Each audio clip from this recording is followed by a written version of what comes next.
Welcome back, everyone, to today's Real-Time Explainer. We are jumping right into some wild breaking news today regarding the incredibly complex security situation surrounding former President Donald Trump.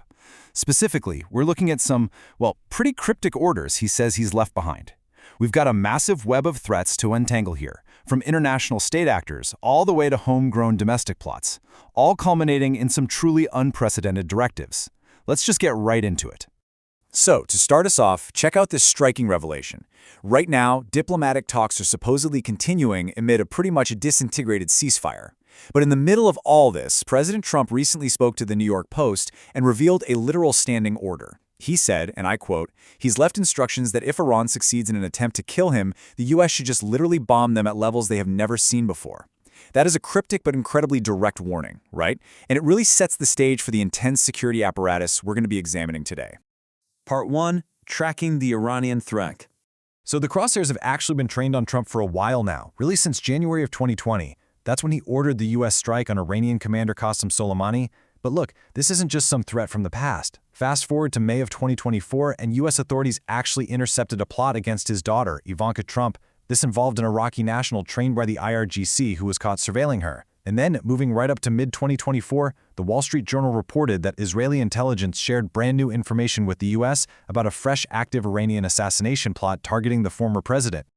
Now, interestingly enough, Trump himself really didn't seem all that surprised by that Wall Street report. He's claimed he is Iran's #1 target, but he actually pushed back and denied that Israel shared any quote-unquote new threat intelligence. Instead, he essentially acknowledged that, hey, this is just the general ongoing threat level he lives with every single day.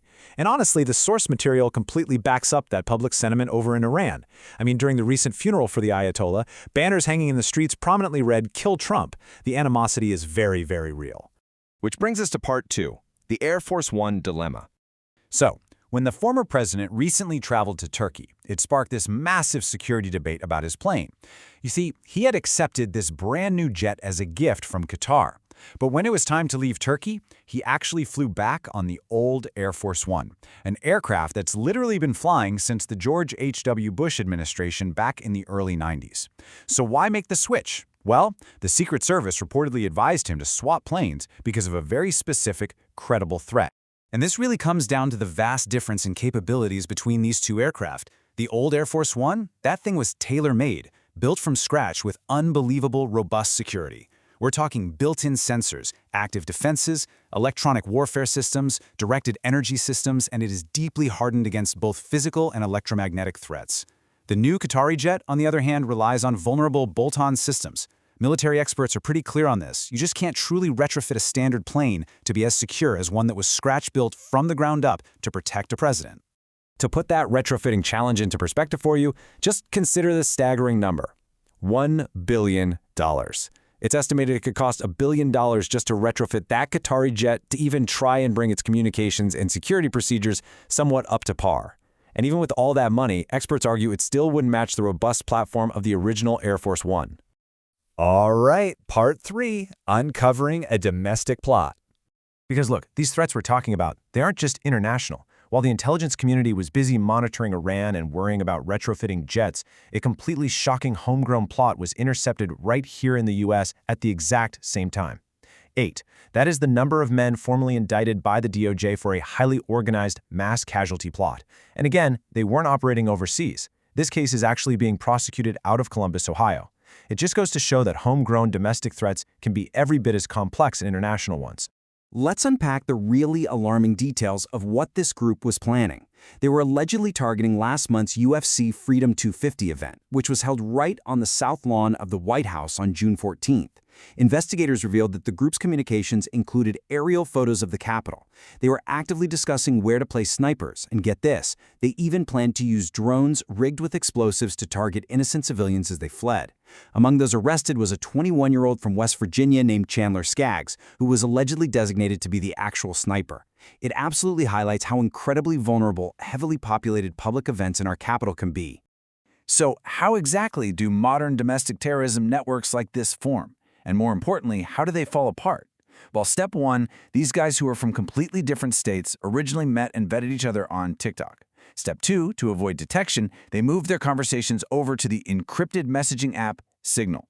Now, that makes it incredibly difficult for intelligence agencies to detect threats before they happen, but step 3 is the absolute wild card here. This entire encrypted, highly secretive network was blown wide open simply because suspect Tyson Proper's mother noticed something was wrong with her son, and she just called the local authorities on June 10th. Literally, see something, say something, stopped a White House attack. Because of these intertwined domestic and international threats, the physical landscape of our nation's capital might be changing permanently. Right now, there's temporary security fencing blocking pedestrian access to Pennsylvania Avenue around the executive mansion. But given this intense, ever-present threat level we've been discussing, the White House is now actively considering making those physical barriers completely permanent. Moving to our final section, a geopolitical stalemate. Let's zoom out to the broader geopolitical landscape for a second. We've looked at the specific plots, the physical defenses, but right now we are staring down a very tense diplomatic standstill. According to the source material, Qatari negotiators are currently on the ground in Iran, basically scrambling to tamp down hostilities. The former president noted on Truth Social that Iran actually asked to continue talks, but the U.S. has stated in no uncertain terms that the ceasefire is over. Meanwhile, Iran is still out there harassing commercial shipping in the Strait of Hormuz. Just recently, 3 separate tankers were hit. U.S. officials consider those flat-out acts of terrorism, and it's keeping the international maritime threat level designated as severe.